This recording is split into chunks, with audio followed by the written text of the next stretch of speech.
Et tout bien, amis auditeurs. Je vous propose de retrouver donc François d'Assise, le frère universel, en découvrant maintenant, en rentrant un peu plus dans la vie contemplative de François, ou François comme frère mineur, à travers toujours l'ouvrage de Julien Green, et je vous le propose avec les éditions Saint-Léger en audio.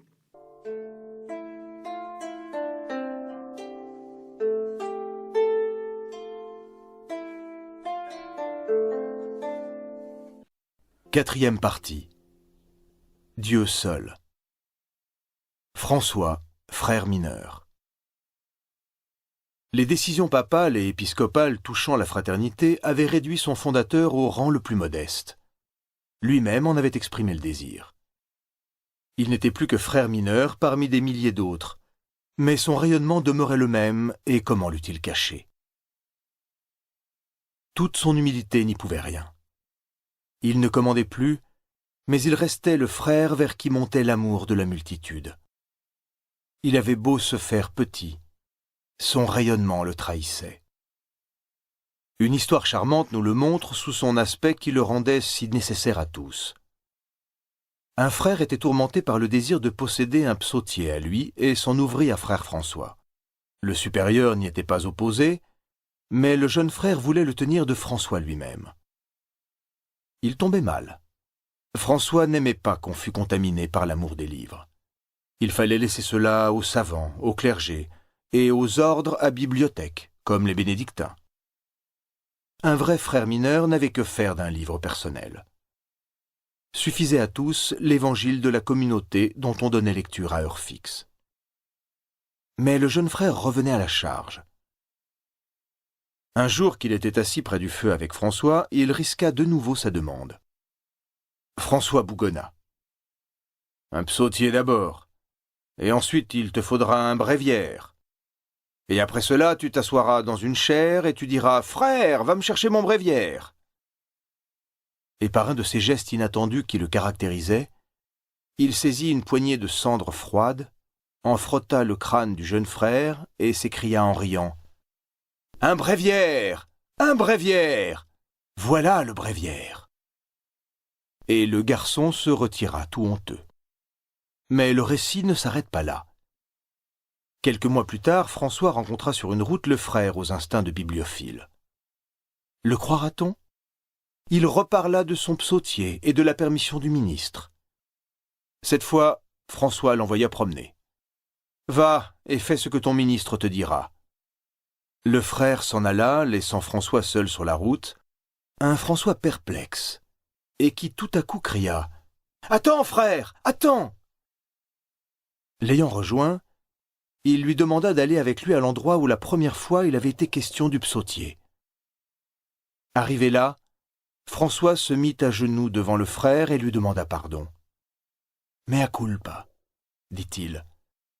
Mais il ajouta qu'il n'était pas permis à un frère de rien posséder que sa tunique, sa corde, son caleçon, et quand il le fallait, pour cause de maladie, des chaussures. Le refus demeurait, mais le ton était autre. On n'entendit plus parler du bienheureux psautier.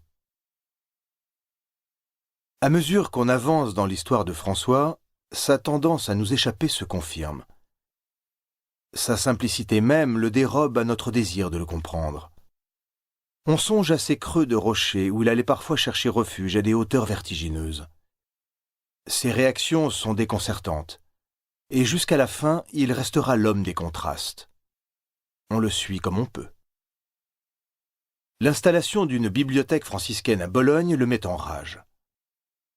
Est-ce à dire qu'il hait le savoir? Loin de là. Il l'admire chez les autres, mais n'en veut pas chez lui. Il reconnaît qu'il est sans lettres, mais il sait d'instinct que cette ignorance toute relative préserve en lui et chez ceux qui le suivront quelque chose de plus précieux que la science des hommes, à savoir le message évangélique dans toute sa pureté, l'état d'enfant spirituel qui ouvre le royaume des cieux.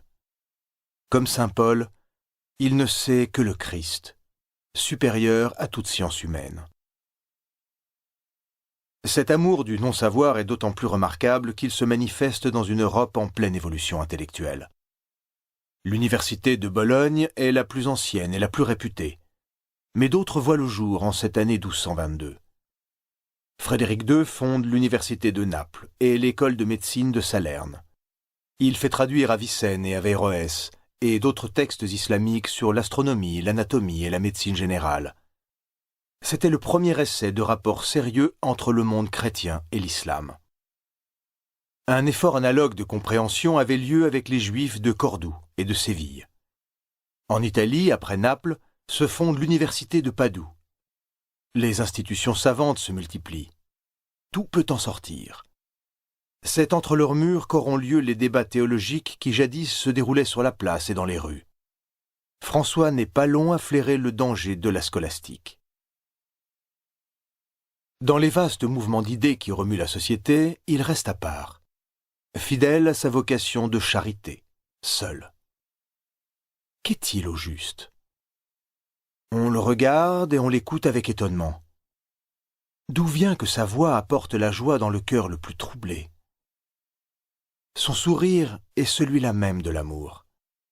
Les phrases les plus familières qui sortent de sa bouche raniment la foi et réconcilient l'individu avec lui-même, l'individu, même perdu dans la foule, comme si cette dernière se composait d'êtres humains et n'était plus ce qu'elle est en général, un monstre acéphale.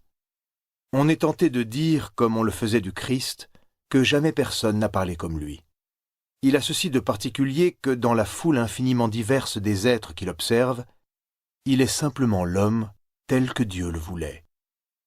Rien de moins compliqué, mais rien de plus beau. On ne viendrait pas à bout d'énumérer les miracles de frère François, presque tous de guérison du corps comme de l'âme, semblables à ceux de l'Évangile et signes manifestes de sa sainteté. Cette année-là, sans doute, peut-être avant, mais nous ne le savons pas au juste, il accepta d'être diacre, ce qui lui conférait le droit de lire l'Évangile à la messe, officiellement, et d'une grande importance aussi pour lui, le privilège de porter à certains offices le ciboire dans ses mains qu'entouraient les plis du voile huméral. C'était tenir Dieu sur son cœur.